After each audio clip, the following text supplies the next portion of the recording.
Dennis ist seekrank geworden. Und heute riskieren wir es zudem, in ein Gewitter zu geraten.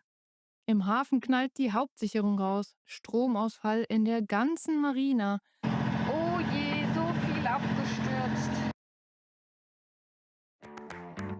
Wir haben es geschafft. Das erste Mal ankern im Mittelmeer. Mit all den neuen Herausforderungen, die sich auf dem Bootsleben vor Anker ergeben, haben wir es ganz gut gemeistert. Ein Dauerthema bleibt: die Windfahnensteuerung. Na, ob wir das schaffen, bevor wir in Valencia ankommen?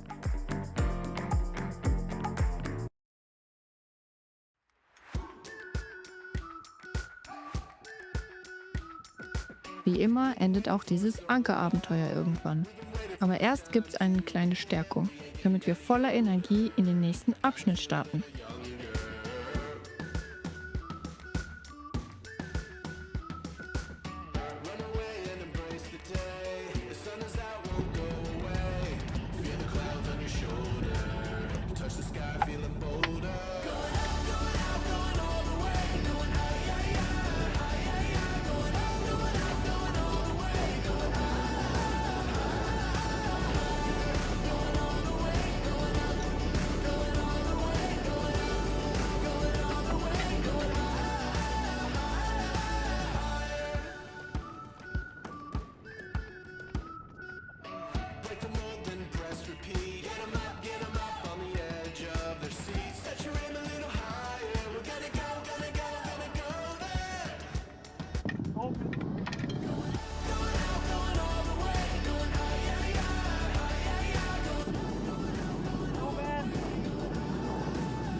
Auf dem Hinweg zur Ankerbucht sind wir kurz vor der Einfahrt aufgelaufen. Leider war die Kurve stark versandet, doch es war nicht allzu schlimm. Und wir sind schnell wieder von der Sandbank runtergekommen.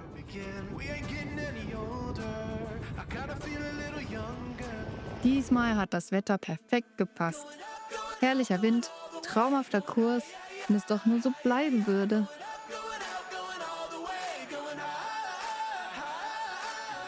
Unsere Bleibatterie rauscht besorgniserregend runter. Jetzt haben wir gesagt, wir schließen die Solarpaneele um von der Lithiumbatterie auf die Bleibatterie, damit wenigstens mit der Sonne ein bisschen die Bleibatterie zugeladen wird, weil wir haben Angst, dass wir den Motor nicht mehr ankriegen. Und dann müssten wir ein Bahn aussetzen. Das wäre doof. Oh Mann, das war das jetzt während der Fahrt. So, hier ist die Lithium. Wenn ich es umgestellt habe, müsste das dann irgendwas anderes zeigen. 3,6 Ampere wird geladen. Und kein Fehler.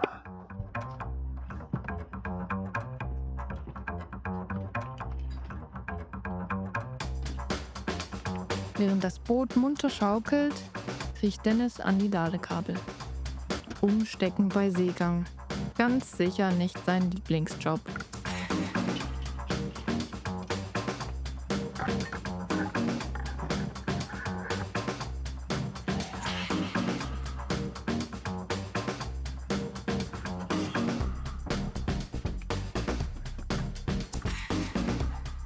Ausrüstung. Jetzt noch Klebeband.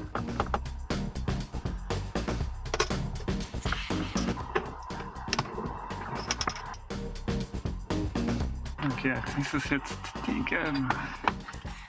Dann haben wir hier. Haben wir hier. Ich werde gerufen. Was ist?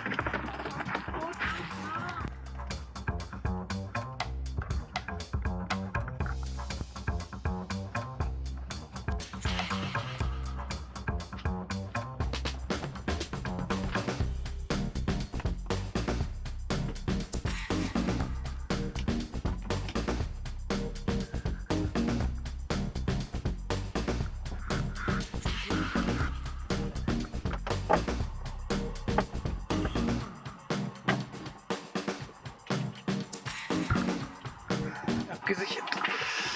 Jetzt keine Hauptschalte wieder an.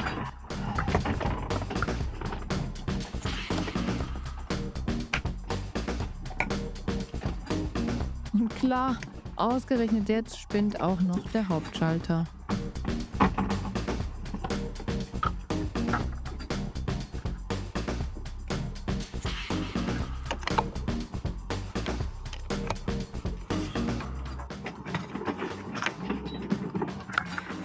Wieder an. Okay, Batterielader ist aus. Kriegt auch keinen Saft mehr. Wir versuchen jetzt, so das ist Minus. Das heißt, ich würde es jetzt an die eine Minus schließen und an die andere Plus, weil die beiden parallel geschaltet sind.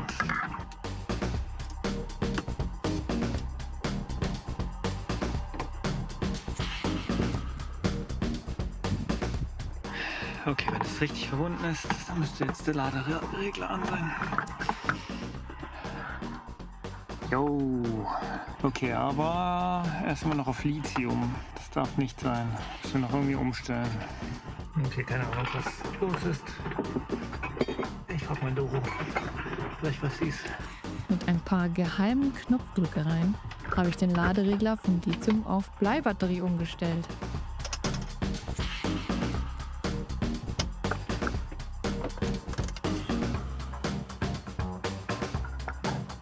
Und tatsächlich, die Bleibatterie lädt. Hoffentlich reicht das, damit wir den Motor später starten können. Doch diese Aktion fordert ihren Tribut. Dennis ist seekrank geworden. Das Geschaukel und die Fummelei direkt unter Deck haben ihn ausgenockt. Seit der Nordsee wissen wir, Selbststeuern hilft. Der Blick nach vorne, die Kontrolle über das Boot, genau das kann die Seekrankheit vertreiben. Der Wind verlässt uns langsam, aber sicher. Wir sind jetzt unter unserer magischen Grenze von 5 Knoten Wind. Das heißt, mit unseren Segeln geht's nicht mehr weiter.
Nach 10 Stunden Fahrt und fast 40 Meilen sind wir endlich an unserem nächsten Hafen angekommen.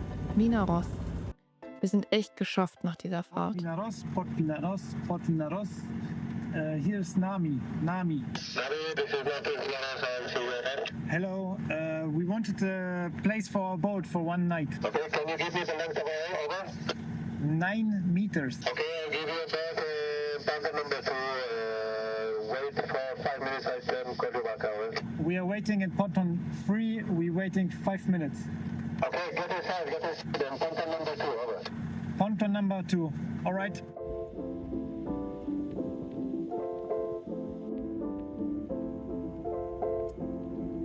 Zum Glück hat Doro gestern noch gekocht. Deluxe. Happy Face. Fertig Face. Am nächsten Tag war Palmsonntag und in einem christlich geprägten Land sieht es dann so aus. Doch nach gut 2 Stunden war das Event auch wieder vorbei.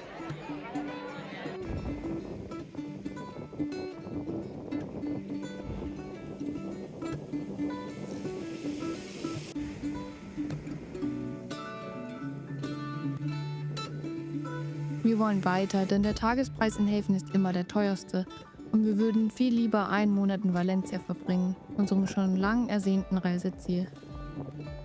Oh Mann, jetzt wollten wir eigentlich hier nur 15 Meilen machen und dann schön gechillt in den Hafen. Und die haben uns förmlich abgewiesen, weil die haben nur 1,50 Meter Tiefe und wir sind 1,60 Meter tief. Irgendwie ist irgendwas da los gewesen und ja, jetzt müssen wir noch mal 15 Meilen schwimmen. Wobei wir uns schon wundern, weil auf Navionics und auch auf Navily war jeweils irgendwie 2 bis 3 Meter angegeben. Auch von den Kommentaren her. Also das hat alles gepasst, aber irgendwie, also so ganz haben wir es nicht verstanden. Aber der Marinero hat halt über Funk gemeint, nö. Doof, wir hatten nur mit einem kurzen Sprung gerechnet und deshalb war uns die Flaute egal. Jetzt müssen wir diese Entscheidung durchstehen.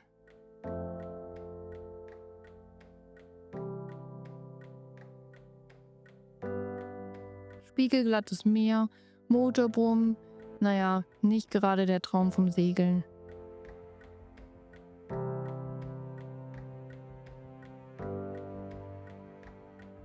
Aber da haben wir ein gutes Mittel dagegen.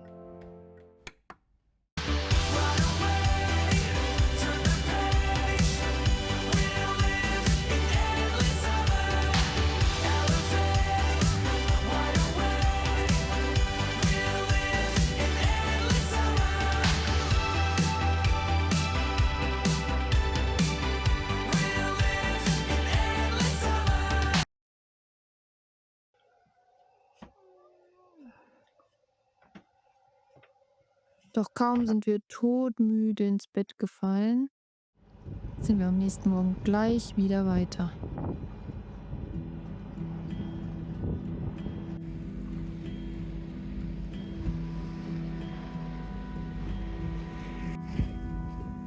Und heute riskieren wir es zudem, in ein Gewitter zu geraten.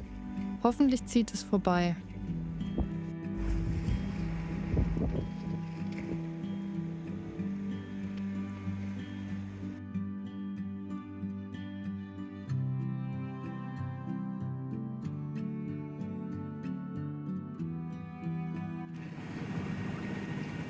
Doro versucht, portugiesische Galeeren zu fotografieren. Not an easy task. Sieht halt echt nicht so geil aus. Dann fing es auch noch an zu regnen. Doch wir haben es nach Gros del Castello geschafft. Wir gehen uns jetzt mal Ostillon ein bisschen anschauen. Mal gucken, was das Städtchen zu bieten hat.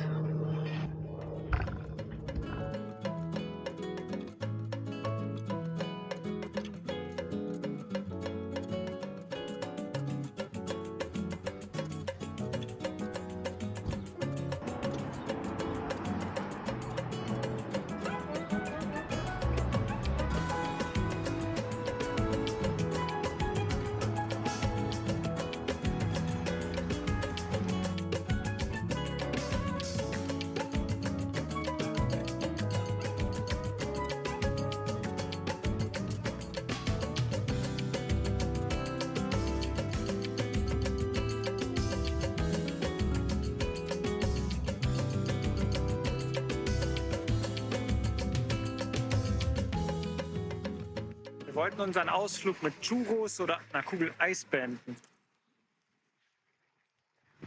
Aber wir wurden enttäuscht. Eisdielen sind zu, Churros gibt es irgendwie nicht. Und selbst im Supermarkt haben die keine einzelnen Eis. Also gut, dann machen wir es uns auf der Nami gemütlich. Süßes Gebäck, kalte Drinks, fertig ist der kleine Luxusmoment. Auf dem Rückweg noch ein Fang, ein Entfeuchter aus dem Chinamarkt. Mal sehen, ob er unser Boot wirklich trockener macht.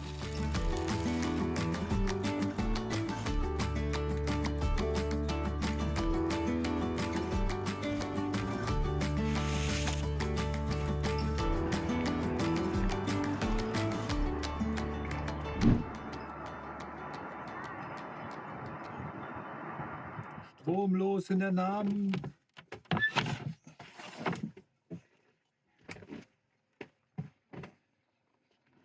Im Hafen knallt die Hauptsicherung raus. Stromausfall in der ganzen Marina. Und weil Wochenende ist, zieht sich die Reparatur wie Kaugummi.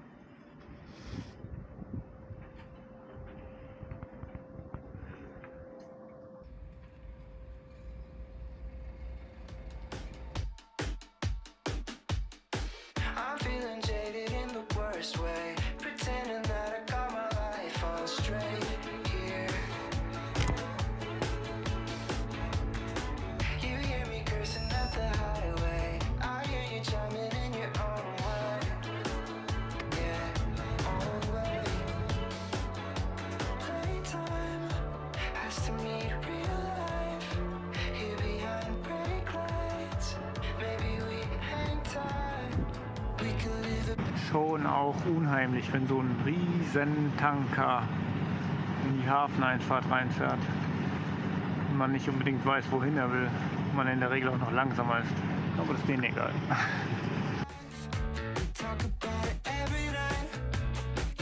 Schöner Wind, weite Strecke. Da lohnt es sich wieder ein bisschen an der Windsteueranlage herum zu experimentieren.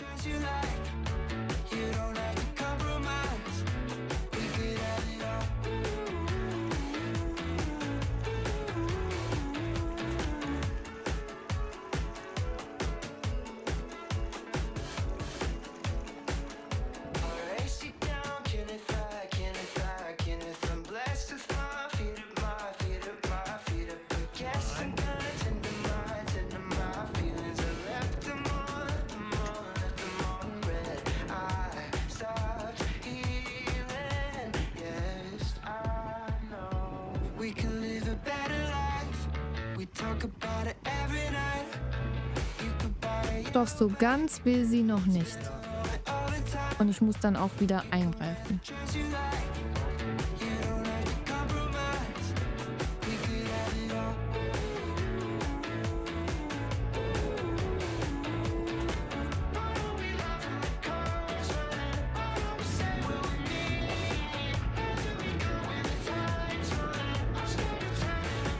So auf dem Weg nach Valencia. Eigentlich haben wir mit gar keinem Wind gerechnet. Die ersten 3 Stunden sind wir auch gemotort. Und irgendwann hat Doro gesagt, lass mal ein bisschen Segel probieren mit 6 Knoten Wind. Dachten, okay, vielleicht zur Stabilisierung. Ja, und jetzt sind wir voll am Segeln. Mit voller Karacho, voll Tempo. Wir versuchen jetzt gerade auch wieder die Windfahnensteuerung auszuprobieren. Weil seit irgendwie dem Stettiner Haff sind wir irgendwie auch nicht mehr dazu gekommen. Aber irgendwie klappt es nicht. Wir vermuten, dass die Kraft an Steuer zu gering ist. Also das Steuerrad braucht mehr Kraft. Ansonsten funktioniert, glaube ich, die Windfahne ganz gut. Das heißt, wir müssen noch ein bisschen rumwerkeln.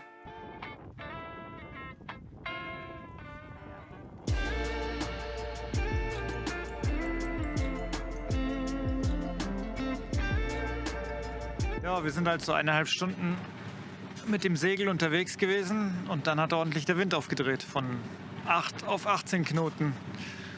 Und während wir dann schon am Anfang waren, hier zu reffen, hat der Wind halt komplett nachgelassen.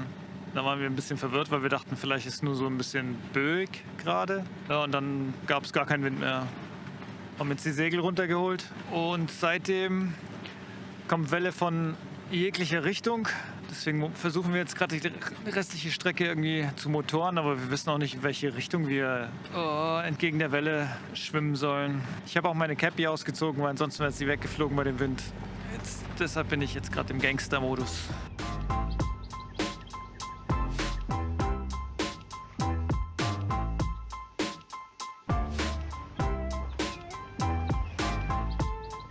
Also weiter im Wellengang und wir hoffen, dass niemand seekrank wird.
Und schließlich Valencia. Aber anders als wir es erwartet haben. Aber das ist eine Geschichte für das nächste Mal.